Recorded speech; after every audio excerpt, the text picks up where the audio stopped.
Welcome to you. इस video में हम लोग देखेंगे टीजीटी पीजीटी के नेक्स्ट पार्ट को।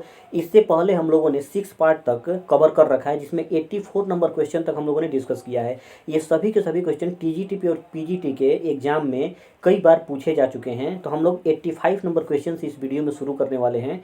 आपका 85 नंबर क्वेश्चन है, choose the correct animal cry to complete the sentence. नीचे एक सेंटेंस दिया गया है और उसमें कुछ एनिमल के नाम दिए गए हैं और उन एनिमलों के बोलने का तरीका या चिल्लाने का तरीका दिया गया है, उसी को आपको कंप्लीट करना है। तो पहला दिया है आपका डॉग्स बार्क, यानी डॉग्स का काम क्या है? बार्किंग करना, भौंकता है ये। लायंस रोअर, जो लायंस होते हैं वो दहाड़ते हैं। बट फ्रॉग्स, तो उसी तरीके से आपको बताना है कि जो फ्रॉग जो होता है, जो मेढक होता है, किस तरीके का साउंड करता है। तो यहाँ पर आपका ऑप्शन होगा सी, क्रॉक। यह मेढक जो है क्रॉक का साउंड करता है। 86 नंबर क्वेश्चन है, सी ट्रूली एंजॉय, वह बहुत ज़्यादा एंजॉय करती है ग्रोइंग। ग्रोइंग मतलब उपजाने में, उसको प्रोडक्शन करने में। हर ओन ऑर्गेनिक वेजिटेबल, अपने खुद के ऑर्गेनिक वेजिटेबल्स को। तो यहाँ पर आपको बताना है the underline word in the sentence above is. ऊपर जो सेंटेंस दिया गया है उस सेंटेंस में जो अंडरलाइन वर्ड है वो किस तरीके से काम कर रहा है? नाउन की तरह काम कर रहा है, प्रोनाउन की तरह काम कर रहा है, या एडजेक्टिव है, एडवर्ब है, यही आपको इसमें बताना है। तो यहाँ पे ग्रोविंग जो है आपका जिरंड है। जब भी हम वर्ब की फर्स्ट फॉर्म में आईएनजी लगा करके और उसमें हम नाउन की तरह उसे दिखाते हैं तो उसे हम कहते हैं जिरंड। तो यहाँ पे वर्ब की फर्स्ट फॉर्म में आईएनजी को जिरंड कहा जाता है। तो यहाँ पे यह जिरंड की तरह काम कर रहा है। तो आपका ऑप्शन हो जाएगा ए। 87 नंबर क्वेश्चन है आपका, which group shows only superlatives. Superlative का मतलब ये होता है किसी भी एडजेक्टिव के 3 डिग्री होते हैं। एक होता है पॉजिटिव डिग्री, दूसरा होता है आपका कंपैरेटिव और तीसरा होता है आपका सुपरलेटिव। तो उसी तरीके से आपको बताना है यहाँ पर कि कौन सा जो इसमें पेयर दिया गया है उसमें कौन सा पेयर है जिसमें केवल और केवल सुपरलेटिव डिग्री लिखा गया है। तो इसमें आपका सबसे सुइटेबल ऑप्शन है B, heaviest, most rugged, swiftest and cutest, cutest and best. यह आपका जो है सुपरलेटिव डिग्री का यह पूरा का पूरा एक सीरीज है। तो आपका ऑप्शन बी करेक्ट होगा, जो कि इसमें दिया हुआ है। ठीक है। राउंड और मोर टॉल, हम मोर जब भी लगाते हैं तो मोर आपका कॉम्परेटिव डिग्री बनाने के लिए लगाया जाता है। तो पहला तो आपका रॉन्ग हो गया। उसी तरीके से लॉन्गेस्ट है, नाइसेस्ट है, फार्दर है। तो ये फार्दर जो है सुपरलेटिव है ही नहीं। आपका डी दिया गया fittest, bravest, taller and highest. ये आपका इसमें भी आपका पूरा का पूरा जो है सुपरलेटिव डिग्री नहीं दिया हुआ है। तो आपका बेस्ट ऑप्शन होगा B, heaviest, most rugged, swiftest and cutest and best. 88 number question है आपका, the plural for handful. Handful का मतलब होता है मुट्ठी भर करके। जब कोई भी चीज़ आप मुट्ठी भर के उठाते हैं तो उसको बोला जाता है हैंडफुल। तो हैंडफुल का इसमें प्लूरल बताना है। तो आपका ऑप्शन हो जाएगा हैंडफुल्स। आपका ऑप्शन ए करेक्ट होगा। 89 नंबर क्वेश्चन है, she often goes to the cinema. वह सिनेमा प्रायः जाती है, मतलब सिनेमा जो है वह जाती रहती है। तो यहाँ पे आपको बताना है जो ऑफन है किस तरीके से काम कर रहा है। एडवर्ब ऑफ टाइम है, एडवर्ब ऑफ डिग्री है, एडवर्ब ऑफ फ्रीक्वेंसी है, एडवर्ब ऑफ मैनर है। तो इसमें आपका ऑप्शन है एडवर्ब ऑफ फ्रीक्वेंसी। यह फ्रीक्वेंसी क्यों है इसको हम लोग थोड़ा समझ लेते हैं। ऑफन का मतलब होता है प्रायः। जो काम हमेशा हमेशा होता है उसको हम कहते हैं ऑफन, है ना, प्रायः। तो सी ऑफन गोज टू सिनेमा, वह प्रायः सिनेमा जाती है, मतलब सिनेमा वो जाती रहती है। तो ये कोई ऐसा काम है जो फ्रीक्वेंसी में होता है, मतलब एक समय के बाद दोबारा से यह घटित होता है। तो वह सिनेमा जाती है, फिर दोबारा जाती है। तो यह एक ऐसा काम है जो कॉन्टिन्यूसली होता है और एक टाइम पीरियड के अंतराल पे होता है, मतलब कुछ समय के अंतराल पे बार बार वर्क होता है। तो यहाँ पे ऑफन जो होगा आपका एडवर्ब ऑफ फ्रीक्वेंसी होगा। आपका ऑप्शन होगा सी।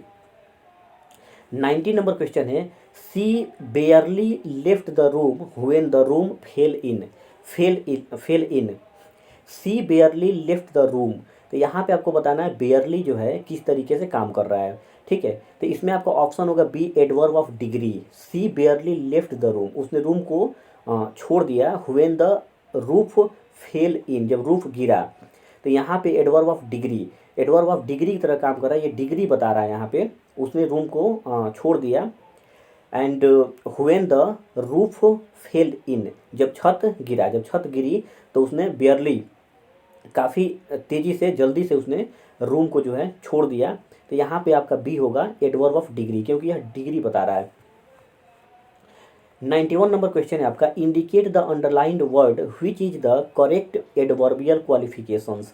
इसमें बताना है कि इसमें कौन सा वर्ड है, जो नीचे 4 सेंटेंस दिए गए उन चारों सेंटेंसों में कौन सा वर्ड है जो एडवर्ब के तरीके से काम कर रहा है। तो आपका ऑप्शन है द फ्लेम्स स्प्रेड एवरीवेयर। तो यहाँ पे एवरीवेयर जो है फ्लेम्स स्प्रेड, तो स्प्रेड होने वाला काम जो है एवरीवेयर हुआ है, मतलब स्प्रेडिंग कहाँ हुआ है, एवरीवेयर। तो स्प्रेड आपका वर्ब है और वर्ब को जो क्वालिफाई करता है उसको हम कहते हैं एडवर्ब। तो इसमें आपका ऑप्शन ए करेक्ट होगा, जो एवरीवेयर है यहाँ पे एडवर्ब के तरीके से काम कर रहा है, तो यहाँ पे ऑप्शन ए करेक्ट होगा। नीचे वाले में और हम लोग डिस्कस कर सकते हैं, बी है द फ्लेम्स स्प्रेड, तो यहाँ पे द फ्लेम्स जो हो गया नाउन हो जाएगा, दूसरे वाले में स्प्रेड वर्ब है, ठीक है। और सी वाले ऑप्शन में आर्टिकल है द, तो यहाँ पे ये एडवर्ब नहीं है।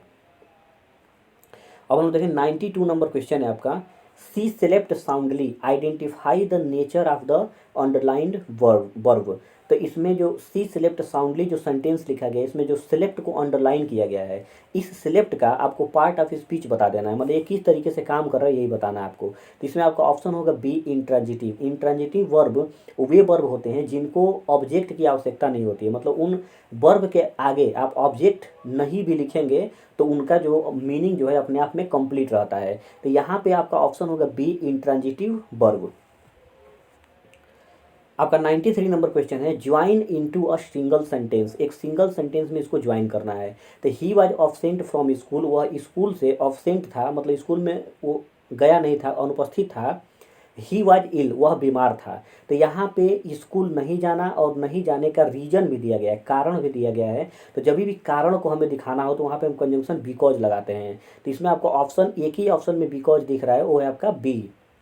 ही was absent from school because of his illness, वह अपनी बीमारी के वजह से, बीमारी के कारण स्कूल नहीं गया हुआ था। तो इसमें आपका ऑप्शन हो जाएगा बी बिकॉज। तो जब भी हमें कारण दिखाना होता है किसी चीज़ का तो वहाँ पे हम बिकॉज कंजंक्शन लेते हैं। तो यहाँ पे हो जाएगा आपका B option. Tick the correct auxiliary to indicate discontinued habit. इसमें करेक्ट ऑक्सिलरी को आपको टिक करना है जो डिसकंटिन्यूड हैबिट को दिखा रहा है। डिसकंटिन्यूड हैबिट का मतलब ये हुआ कोई ऐसा काम जो एक समय पे होता था लेकिन अभी नहीं हो रहा है, तो ये डिसकंटिन्यू हो गया है। अगर कोई काम बार बार होता है तो कंटिन्यू है, अगर होता है फिर बंद हो जाता है, होता है फिर बंद हो जाता है, ये डिसकंटिन्यूड है। तो इसमें आपको बताना है कौन सा वर्ब है जो डिसकंटिन्यूड ऑक्सिलरी वर्ब की तरह काम कर रहा है। तो इसमें आपको ऑप्शन हो जाएगा B, there used to be a house there, मतलब वहाँ पर एक घर हुआ करता था लेकिन अभी नहीं है। तो ये कोई ऐसा वर्ब है, ऐसा वर्क है, ऐसी चीज़ है जो एक समय पे थी और अभी नहीं है। तो इसमें आपका ऑप्शन हो जाएगा B correct, there was a house there, वहाँ पे एक घर था। तो इसमें इस सेंटेंस के मीनिंग से लग रहा है कि ये जो है डिसकंटिन्यूड हैबिट नहीं है। There is a house there, वहाँ पे एक घर है, तो वहाँ पे घर अभी भी मौजूद है। तो इसमें हो जाएगा आपका सी जो है गलत होगा, there was used to be a house there, वहाँ पे। अब यहाँ पे ये ग्रामेटिकली जो है, जो डी है आपका गलत लिखा हुआ है, क्योंकि इसमें देयर वाज यूज्ड टू एक साथ में जो यूज किया गया है जो कि रॉन्ग है। इसमें करेक्ट ऑप्शन होगा आपका B, there used to be a house there, वहाँ पर एक घर हुआ करता था। तो यहाँ पे 94 नंबर क्वेश्चन का आपका आंसर होगा B. Fees will not be received after 3 PM, मतलब 3 बजे के बाद फीस जो है जमा नहीं की जाएगी। तो यहाँ पे आपको बताना है द अंडरलाइंड एक्सप्रेशन इज, मतलब जो वर्ब अंडरलाइन किया गया है वो किस फॉर्म में है, एक्टिव वॉइस है, पैसिव वॉइस है या मॉडल का पैसिव वॉइस है, आपको यही बताना है। तो विल बी, जब भी विल बी और शैल बी के बाद वर्ब का थर्ड फॉर्म आता है तो उसको हम बोलते हैं मॉडल पैसिव वॉइस, यानी कि वो मॉडल वर्ब का पैसिव वॉइस है। तो यहाँ पे आपका ऑप्शन हो जाएगा B, modal passive. 96 number question है आपका, replace the underlined word with a phrasal verb. Underline word को फ्रेजल वर्ब के साथ रिप्लेस करना है यहाँ पर। तो यहाँ पर did you refuse the offer, क्या तुमने ऑफर को ठुकरा दिया। Did you refuse the offer, मतलब क्या तुमने ऑफर को ठुकरा दिया। तो यहाँ पे रिफ्यूज का जो सिनोनिम होगा इसमें actually phrasal verb, phrasal verb का मतलब ये हुआ कि आपको रिफ्यूज का ही एक ऐसा वर्ब सेलेक्ट करना है जो रिफ्यूज का ही सेंस रखता है, जो कि फ्रेज फॉर्म में है। तो यहाँ पे आपका ऑप्शन होगा ए, टर्न डाउन। टर्न डाउन का मतलब होता है किसी चीज़ को मना कर देना, टाल देना। तो यहाँ पे हो जाएगा did you refuse the offer, और आपने मतलब क्या आपने ऑफर को मना कर दिया। तो ऑप्शन ए करेक्ट होगा।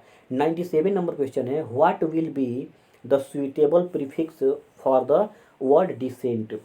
डिसेंट का मतलब होता है सम्मानीय, आदरणीय बोल सकते हैं, ठीक है। तो यहाँ पे आदरणीय मतलब होता है डिसेंट का। अब डिसेंट का प्रीफिक्स बताना है। प्रीफिक्स का मतलब होता है जिस वर्ड को किसी भी शब्द के पहले जोड़ा जाता है उसको हम कहते हैं प्रीफिक्स, और जिसको लास्ट में जोड़ते हैं उसको हम कहते हैं सफिक्स। तो यहाँ पे कौन सा प्रीफिक्स सबसे सुइटेबल है आपको यही बताना है। तो डिसेंट का प्रीफिक्स होता है इनडिसेंट, जो आदरणीय न हो, और डिसेंट का मतलब आदरणीय, और इनडिसेंट का मतलब जो आदरणीय न हो। तो फ्रेंड्स यहाँ पर हम लोगों ने 97 नंबर क्वेश्चन तक डिस्कस किए हैं।